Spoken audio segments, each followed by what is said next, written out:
未来2年内娱最令人期待的无限流电视剧。2026，欢迎来到无限流的世界。所谓无限流，就是主角不断被传送到不同世界或副本，在高死亡率的规则中完成任务，活下来并不断变强。它的核心爽点在于理解规则、利用规则、反杀规则，本质是智商、生存和选择的极限博弈。举个直观例子，想象你进入一个副本，午夜12点后不能照镜子，否则死亡。普通人不照镜子，高手利用镜子引诱怪物，顶级玩家修改规则，反利用系统，闯关升级，智力对抗，生存压力，这就是无限流的爽点。那下面我们就来一网打尽，看看目前已经拍完、正在拍摄或者待拍的无限流剧吧。第一部《明日乐园》，主演钟楚曦、尹昉、敖子逸、张雅青、黄晓明等已拍摄完成。039原本有一个完美到不真实的男友，也正因为太完美，他开始怀疑一切，结果发现他的直觉是对的。人男其实是来自其他世界的进化者，而039只是他精心养了几个月的食物。但没想到，正是这段被圈养的时间，反而让39完成了进化。他觉醒能力，反杀男友，成功逃生。他最逆天的能力之一叫做卡牌转化术，可以把任何物品转化为卡牌，储存在体内，需要的时候再瞬间实体化。这个设定直接把生存难度和玩法都拉满。末日之后，世界的规则也彻底改变了，一部分人会像39一样进化，成为进化者，另一部分人则会变成堕落种，以人为食。更可怕的是，这些人很多都不是这个世界的原住民，而是来自其他平行世界。所有进化者都会不断被传送，在不同的末日世界之间求生。如果拿到签证，才能选择下一站去哪里，否则就是随机投放，听天由命。在一次次生死挣扎中，39遇到了同样进化的伙伴，人格分裂后诞生的卢泽和马瑟，还有后来登场的强者黑泽纪。也是在他们口中，他才逐渐明白这个世界的真相。末日世界其实像一个分等级的游戏系统，他所在的只是最低级的地级世界，而更高等级的世界会随机生成各种副本，连续3次通不过副本，直接死亡。后来他进入了一个看似理想的地方——绿洲，这里有低温大棚，有空调，有资源，甚至不强制上交物资，看起来像真正的世外桃源。他也在那里短暂地拥有了朋友和安稳，但很快发现这一切全是骗局。绿洲其实是一个养殖场，专门饲养人类，供堕落种食用。039直接爆发，剿灭整个基地，拿走关键物资，逃出升天。但末日不会给他喘息时间。接下来他们遇到了一个更诡异的存在——人偶师。这个人可以把人变成人偶，也可以把人偶变成人。他甚至想把他们全部收藏。为了逃命，39发现了他一个关键秘密，最终成功脱身。但代价是，他再次和刚刚熟悉的伙伴们分散，一个人被传送到下一个未知的末日世界。第二部今天也没变成玩偶呢，主演陈都灵、陈静可、胡一璇等正在拍摄中。今天也没变成玩偶呢，是一部由花花了同名小说改编的无限流生存题材作品。和一般靠武力值横推副本的设定不同，这部作品最吸引人的地方在于它的女主白幼薇并不是传统意义上的爽文大女主。她双腿残疾，从小父母离异，后来父母各自再婚，有了新的家庭，很少再真正照顾她。长期被忽视的成长环境让她早早习惯了一个人生活，也养成了敏感、自卑、警惕、利己的性格。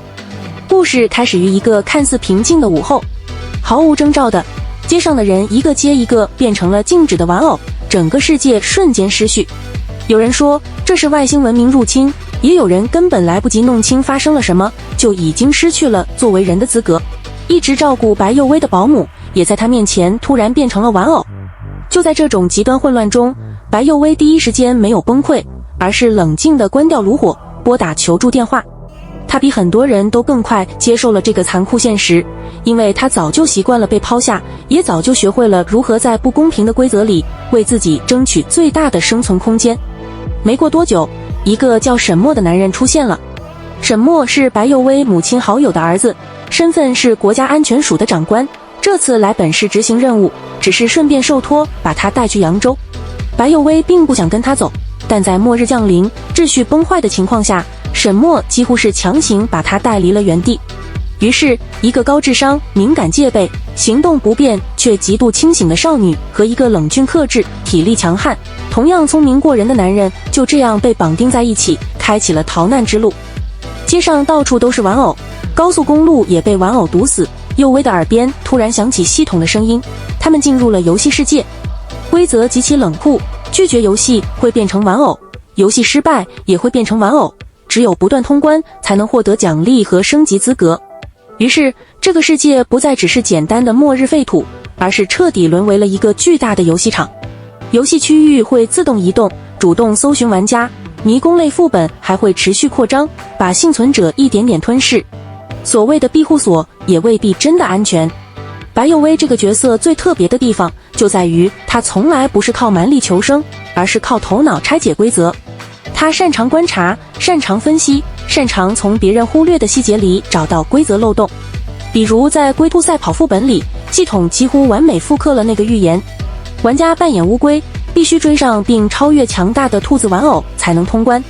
听起来这完全是体力型副本，对一个双腿残疾、连独立行走都困难的女孩来说，几乎是死局。可白幼薇很快意识到，规则真正要求的并不是跑得快，而是先到终点。系统从来没有规定乌龟必须用自己的腿跑，于是他直接利用规则空隙，让沈墨背着自己前进。就在其他玩家还困在我怎么追上兔子的思维里时，白幼薇已经跳出了比赛本身，把问题从如何更快切换成了如何到达。这就是他最可怕的地方，他不是在玩游戏，而是在解构游戏。也正因为这种极致的清醒和理性，白幼薇在末日里逐渐展现出非常强的生存统治力。第三部，我们生活在南京，主演张子枫、马嘉祺、冯绍峰等2025年12月已杀青。设想一下，如果有一天你联系上了一个来自未来的人，他告诉你5年之后世界就会毁灭，而他是那个时代最后一个幸存者，你第一反应肯定是把他当骗子。但如果他不断向你证明自己真的来自未来，这时候你就不得不面对一个问题，如果末日是真的，你该怎么办？这部小说讲的就是这样一个故事。在银河系中心，一个质量是太阳400万倍的超级黑洞附近，存在着一种以智慧生命为食的高等文明，地球只是他们的农场之一。他们每隔几百万年就会来一次，而下一次就是2024年。他们乘坐黑月降临地球，用引力让所有人失去行动能力，再派出刀客进行收割。面对这种降维打击，人类几乎毫无反抗之力，最终几乎灭绝，只剩下一个女孩半夏。半夏在南京的废墟中独自长大，每天坚持用无线电呼叫，希望还能联系到其他幸存者。时间来到2040年，半夏已经19岁，依旧坚持着这个看似徒劳的习惯。而在另一条时间线，2019年的南京，一个高3男生白杨，因为对无线电的兴趣，在深夜的一次通联中，竟然接收到了来自未来的信号。他联系上的正是末日之后的半夏，一个生活在2019年，一个生活在2040年，两个人通过无线电波产生了奇妙的联系。最初，他们都不相信对方来自不同的时空，白杨甚至提出用时间胶囊来验证，在2019年埋下一件物品，让2040年的半夏去挖出来。经过多次失败后，他们终于成功完成了验证，这也证明了半夏真的存在于未来。那一刻，白杨意识到拯救世界的重任落在了自己身上，而改变未来的关键就是这个来自2040年的女孩。他把这件事告诉了父亲，父亲又召集了2位朋友。随着事情逐渐被重视，大人们开始层层上报，最终让国家机器正式介入。一场围绕逆转未来、拯救人类的计划在白杨家中建立了指挥部。借助国家力量，2019年的人类开始尝试向未来发送更大规模的时间胶囊，比如发射一枚火箭，让它飞往数亿公里外的火星，再在2040年返回地球，并在南京上空坠毁。最终，半夏真的看到了那场如烟花般绚烂的坠落，这也证明了跨越时间的信息传递是可行的。然而问题在于，半夏无法提供灾难的具体细节，因为当灾难发生时，他还是个孩子，一直被老师保护着，并不知道末日的真正机制。于是人类只能在信息极度有限的情况下制定多个应对方案，比如在地球轨道布置核弹防御网，或建造超级激光武器对抗外星文明。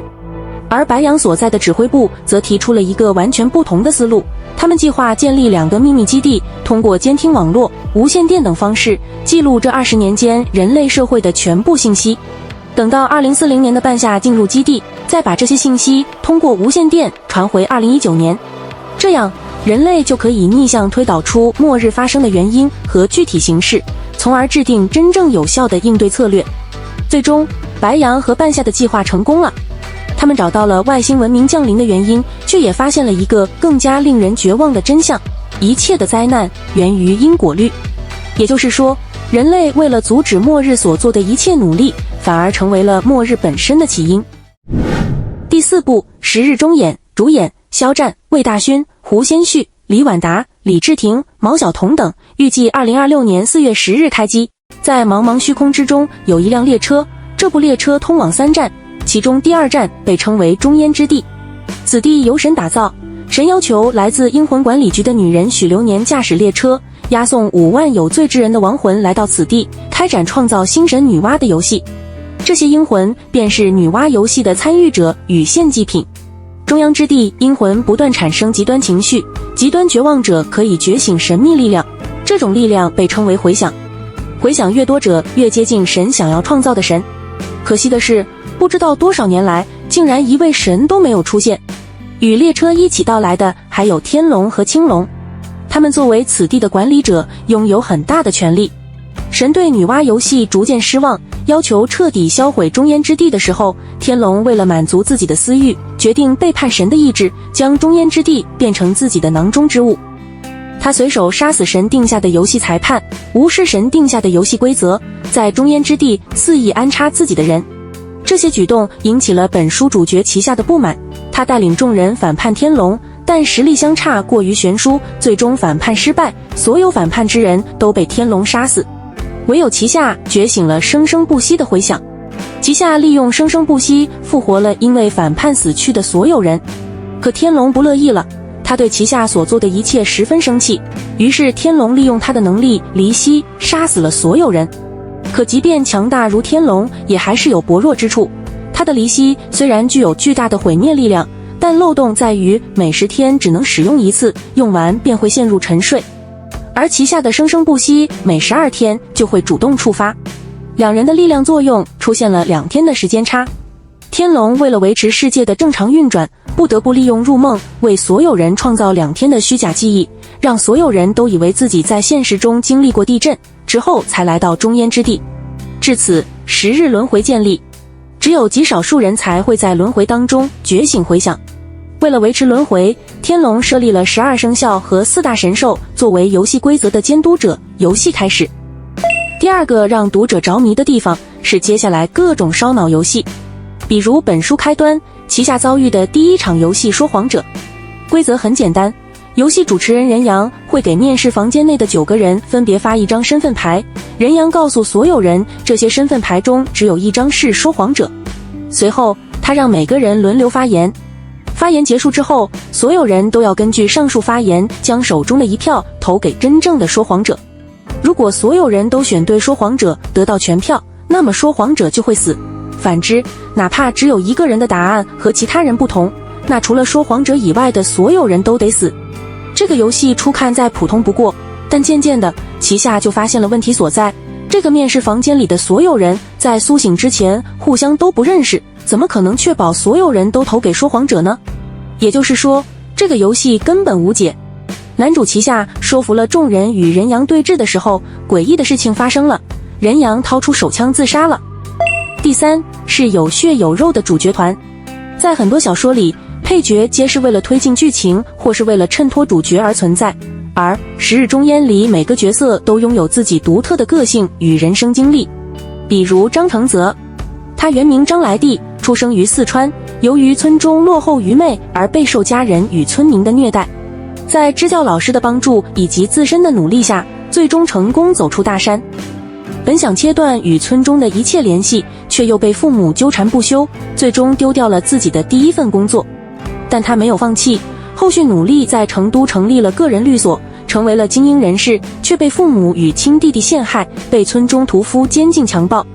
被男友救出后，又被家人以裸照勒索，最后在精神崩溃状态下选择亲自杀掉所有亲人。可以说，每个配角都是堪比主角的存在，而且拥有不逊男主旗下的粉丝量。第4个让人着迷的地方，便是层出不穷的反转。都说剑来专治一目十行，其实时日中烟也不逊色多少。比如在游戏开始之前，生肖会介绍游戏规则，这时读者很容易被带入规则之中，而旗下总是在规则之外寻找规则的漏洞，并将所有生肖也纳入游戏参与者进行考量。所以读者常常看着看着就恍然大悟，原来被破解之后的规则才是真正的规则。再比如生肖与参与者的关系，生肖利用到引诱参与者死在自己的游戏中，甚至以参与者的痛苦为乐，而参与者需要从生肖的游戏里赚取到以获得逃离中烟之地的希望。怎么看这两者都应该是对立关系，可实际上每一个生肖几乎都是曾经的参与者，他们在游戏中不断失败绝望之后才选择成为生肖。还有小说的叙事，看似是一个通过不断重复10天最终取胜的故事，最后才从天龙口中得知整个世界已经轮回了2550次，中烟之地的时间从未停止，10日中烟，2日虚幻，而这便是10日中烟的魅力。第5部穿进赛博游戏后干掉 BOSS 成功上位，腾讯视频嘉行传媒联合出品。一提到女频小说，很多人的刻板印象不是白莲花就是恋爱脑，但这本书的主角完全不一样，她更像是女版很人流，冷静果断，能杀能算。女主魁星出身贫穷，意外获得了一款名为深红之土的游戏内测资格，但当她进入游戏后才发现，这根本不是什么虚拟世界，而是一个真实存在的平行世界。这个世界已经发展到赛博朋克阶段，科技高度发达，同时又存在超凡能力、异形生物等非科学力量。简单来说，就是高科技加超能力加弱肉强食的混乱世界。而更倒霉的是，女主一穿越就成了25仔，表面身份是联邦稽查部的实习生，实际上却是反抗军安插的卧底。而且她对这个世界几乎一无所知，没有任何记忆。如果不是靠着极强的临场反应和表演型人格，她早就被两边同时清理掉了。也正因为这个设定，这本书从一开始就营造出一种如履薄冰的紧张感。主角几乎每一步都踩在生死线上，被迫在极端压力中飞速成长。更关键的是，他不是那种犹豫不决的角色，而是典型的杀伐果断型狠人。刚进入这个世界的前7天，他的经历堪称离谱。第1天遭遇劫匪，被迫反杀；第3天执行卧底任务，直接干掉一名穿越者；第4天遭遇背叛，又亲手解决掉同伴。短短1周时间，别的玩家还在摸索规则，他这边已经砍到刀都快卷刃了。但他的杀戮并不是无意义的，因为这个世界的核心规则之一是能力的获取方式，玩家分为2类，一种是容易觉醒超能力的代行者，另一种则是可以通过杀死能力者来夺取能力的剥夺者，而魁星正是后者。这也意味着他的成长路径注定是踩着强者的尸体往上爬。他逐渐从一个底层玩家成长为多重身份叠加的危险存在，既是机械黎明组织的核心成员，也是稽查部的卧底，甚至还与超级人工智能亚当达成合作。从这一刻开始，他走上的是一条全民公敌的升级之路。因为在这个世界，当25仔是没有前途的，只有干掉 BOSS， 彻底上位，才有资格活下来。第6部，我在精神病院学斩神，爱奇艺筹备中。男主林七夜一开始是个瞎子，但他失明的原因却非常离奇。他说自己在7岁那年在月球上看到了天使，从此失明，还从屋顶摔了下来。10年来，所有人都觉得他是摔坏了脑子，才会像精神病一样坚称自己见过天使。可只有林七夜自己知道，那并不是幻觉，而是真实发生过的事情。像往常一样，他回到家中接受医生复查，但这一次来的不是熟悉的韩医生，而是一个陌生的李医生。对方简单解释了韩医生缺席的原因，随后照例询问他的恢复情况。林七夜如实作答，一切看起来都很正常。可就在最后，李医生突然问了一个不在常规流程里的问题：你相信这个世界上存在神话中的怪物吗？这个问题让林七夜微微一愣，但他还是给出了一个标准答案。自从100年前迷雾降临世界以来，确实有过怪物出现的传闻，不过后来都被一一辟谣了。李医生听后满意的点头，结束了这次复查，转身离开。可他不知道的是，这个回答其实是林七夜说了多年的谎言。因为只有林七夜自己清楚，从5年前开始，他就拥有了一种奇怪的感知能力。也正是靠着这个能力，他才能伪装成一个正常人，安稳地生活到现在。而在这5年里，他还反复做着同一个梦。梦中，他总会来到一片迷雾笼罩的世界，站在一座诡异的精神病院门前，不断敲门。但那扇门从来没有被打开过。更离谱的是，这座精神病院的名字叫诸神精神病院。至于这个世界上到底有没有神，林七夜自己也不知道。第2天，他开始了全新的高中生活，同学们对他都很友好，并没有因为他失明而区别对待，甚至还主动照顾他。放学后，大家还一起结伴回家，一切看起来平静而温暖。但意外很快降临。然而更可怕的是，怪物不止一只，他们成群结队，如同饿狼一般向他围攻。就在他几乎要命丧当场的时候，一股恐怖的力量从他的身体中爆发出来，他的眼睛睁开了。那是一种来自神明的威压，瞬间碾碎了周围所有怪物。而这一刻也意味着林七夜真正的身份揭开了，他并不是普通人，而是神明的代理者。代号003，神明代理人正式登场。这部小说融合了神明复苏、高武降临、热血成长、末世生存、克苏鲁等多种流行元素，构建了一个庞大而复杂的世界观。第7部《夜的命名术》，优酷出品。本身，它更迷人的是故事内核中关于选择与成长的表达。当2个世界的规则同时压在一个人身上，他究竟该如何定义自己？是选择在平凡中沉沦，还是在危险中完成超越？庆晨的每一次抉择，不只是决定自己能不能活下去，更在不断塑造他最终会成为怎样的人。第8部《火旺》由柠檬影视备案。这部剧改编自中式克苏鲁神作《盗鬼一仙》，主角李火旺是一个标准的新时代五好青年，父母疼爱，女友喜欢，家里有房有地，生活本该无忧无虑。唯一的小问题是，他是个精神病患者，他经常产生幻觉，总觉得自己穿越到了一个人吃人的恐怖修仙世界。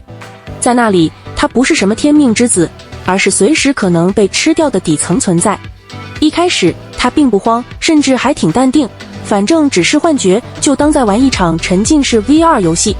但事情很快变得不对劲，他发现自己居然可以把那个修仙世界的东西带回现实，随手带回来一个玉佩，竟然能在现实里卖出几十万。这一刻他瞬间悟了，这不就是财富密码吗？于是他开始疯狂往返2个世界，倒卖物品，幻想着发家致富。可问题是，这一切真的只是游戏吗？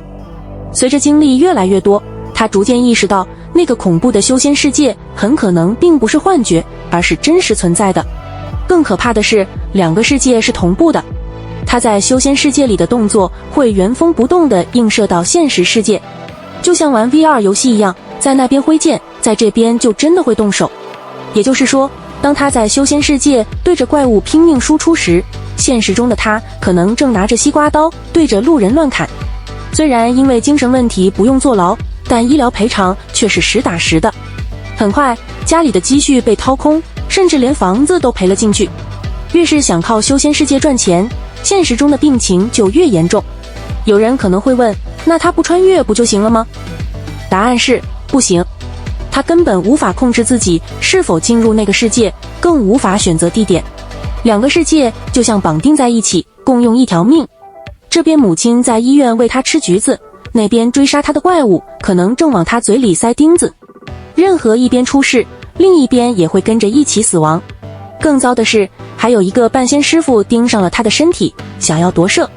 为了活下去，他只能在那个修仙世界里拼命升级打怪，一步步变强，直到某一天真正的崩溃来临。他和队友一起下副本打 BOSS， 战斗刚刚开始，他却突然被拉回现实世界，但那个 BOSS 的影子却依然出现在现实中。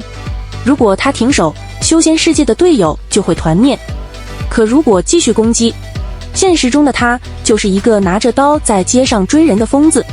更绝望的是，这个 BOSS 的身影逐渐和现实中的一个小女孩重合，这一刀下去 BOSS 会被击杀，但那个孩子也会死。